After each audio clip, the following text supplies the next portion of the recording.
Сталося так, що ми з вами стали заручниками цієї ситуації і цієї довго затриманої реформи в нашій державі.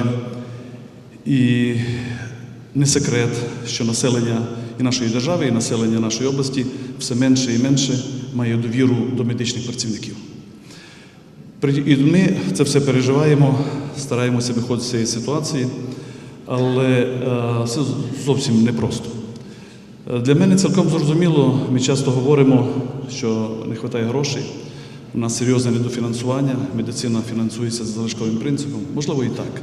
Але хочу вам сказати, що на моє переконання, сьогодні успіх залежить не тільки від фінансування. Та система охорони здоров'я, та як вона організована, та як вона структуризована, ніяке мегафінансування не допоможе. Ми повинні змінюватися, ми повинні реформуватися. Тому я великі надії покладаю на те, що в цьому році наша область буде включена до складу пілотних проєктів по реформуванню в галузі охорони здоров'я, але десь так воно не сталося з об'єктивних і не тільки об'єктивних причин. І ми в себе в області, не чекаючи директив, скажімо, із центральних органів влади, ми створили робочу групу і координаційну раду по реформуванню галузі охорони здоров'я на базі Ужгородського національного факультету і Національного університету, ядром якого є факультет післядипломної освіти. І ми пробуємо напрацювати обласну програму реформування галузі охорони здоров'я, яку плануємо затвердити на сесії обласної ради. Тому для мене дуже важливо конкретні результати нашої сьогоднішньої конференції. Про місце сімейного лікаря дуже гарно виступили наші колеги із країн Євросоюзу і Сполучених Штатів Америки, особливо із Корваліса. Мені сподобалося виступи наших колег. Я думаю, ви це оцінили. Да? Що потрібно робити? Ніби все зрозуміло, прості, конкретні, покрокова програма, але не все так просто на практиці.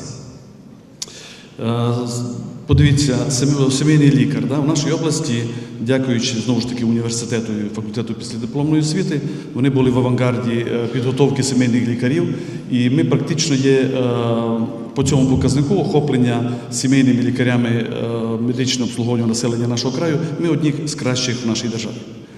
Але підготувати спеціаліста – це ще не успіх. Зрозуміло, що повноваження нашого сімейного лікаря зовсім не ті, які повинні бути. Тому це потрібно змінювати, і я сподіваюся, що ми ще з вами доживемо до того етапу в нашій державі, коли сімейний лікар буде фондотримачем, і саме він буде центром організації надання медичної допомоги мешканцям України. Що стосується питань моєї професійної діяльності, я звернув увагу, що тут одна секція буде працювати чисто по соціально небезпечним інфекціям. І для нас також повинно бути зрозуміло. Ми прагнемо до Євросоюзу. Ми йдемо туди і ми там будемо. Але від того, наскільки ми швидко там будемо, залежить від того, наскільки ми зможемо побороти епідемію соціально небезпечних інфекцій в нашому краї. Ми межуємо з 4 країнами, де рівень захворюваності, скажімо, на туберкульоз у декілька разів нижчий, ніж у нас в Закарпатті.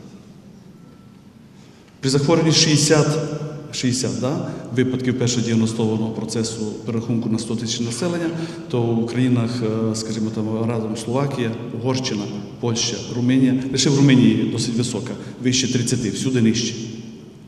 З таким рівнем захворюваності, я думаю, нас там слабо чекають.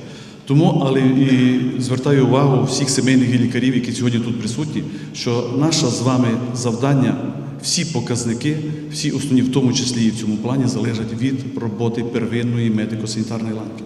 Ми з вами знаємо, що 85 майже відсотків всіх проблем в галузі охорони здоров'я повинні вирішуватися на первинному рівні. І якщо сьогодні це не так, це не ваша з вами вина. Оскільки в нас 85% проблем вирішується на первинному рівні, а фінансування первинного рівня не більше 15%. У нас все перевернуте.